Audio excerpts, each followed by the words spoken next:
Salut, c'est Rainbow Wine Flowers. Alors aujourd'hui je vais vous présenter les plantes qu'on utilisait au Moyen-Âge, mais aussi les fruits et légumes que l'on utilisait autrefois. Il faut savoir qu'au Moyen-Âge, la population était répartie en 3 catégories qui symbolisaient le rang social de chaque individu. En haut de la pyramide, nous avons la noblesse, donc représentée par le roi et par sa cour. Ensuite, on avait en dessous de la pyramide tout ce qui est clergé, donc tout ce qui est religieux avec les moines et les prêtres. Et enfin, en bas de la pyramide, nous avons le tiers-état, c'est-à-dire tout le reste de la population la plus pauvre et qui représentait les travailleurs. La nourriture permettait de différencier les différents rangs sociaux à l'époque. C'est-à-dire que par exemple le roi et sa cour, donc la noblesse, va plutôt privilégier de la viande animale, comme par exemple les oiseaux, car les oiseaux, vu qu'ils peuvent voler assez haut dans le ciel, ils se rapprochent plus de Dieu, et donc c'était plus réservé à une élite haut élevée. La noblesse aussi privilégiait tout ce qui est en hauteur, donc comme j'ai dit, donc les fruits qui poussaient dans les arbres. Donc on avait la pêche, le poirier, le cerisier, et on avait surtout le pommier, qui était le fruit, l'arbre en vogue à cette époque, parce que grâce à la légende d'Avalon, les pommes symbolisaient l'immortalité. Donc la pomme était vraiment un fruit sacré à cette époque. Tout ce qui était réservé aux paysans, c'était plutôt des légumes et des fruits qui poussaient dans la terre. Donc on a par exemple les poireaux, les carottes, les navets, les pois, ce qui est légumineuse aussi. Vraiment tout ce qui pousse dans la terre était réservé aux paysans. Les travailleurs semaient et cultivaient les terres pour leur famille, mais aussi pour le roi.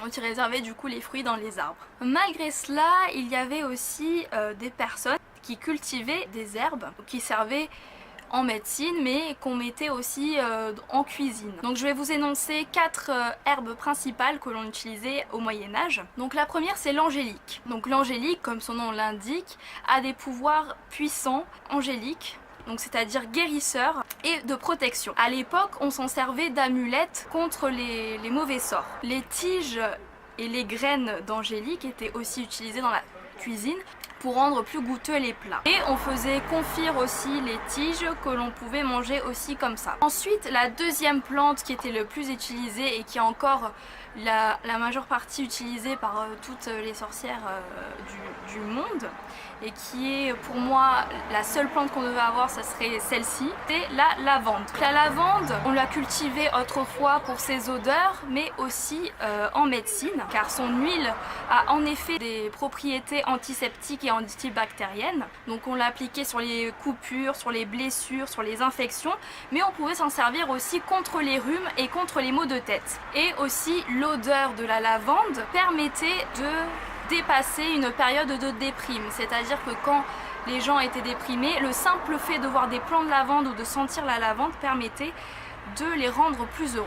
Elle était utilisée dans les pots pourris, comme l'angélique aussi, elle était utilisée dans les pots pourris, mais aussi dans les cosmétiques. Au niveau magique, la lavande a plein de propriétés comme l'amour, la joie, la paix, mais aussi la purification et le sommeil.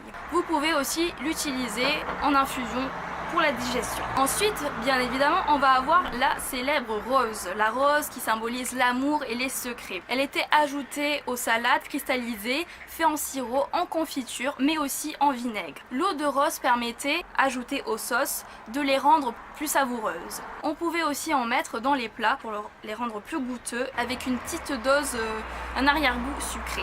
L'huile de rose est utilisée pour les peaux abîmées et aussi dans les parfums. Et enfin, on va avoir la violette. Les propriétés magiques de la violette sont l'amour, la joie, mais aussi la magie féerique. Et oui, car cette fleur-là attire les fées. Mais c'est aussi la fleur préférée des enfants. Dans la Grèce antique, elle était symbole de fertilité. Ces fleurs sont ajoutées dans les salades et on peut en mettre dans les vinaigres ou dans les glaçons pour aromatiser la boisson durant l'été.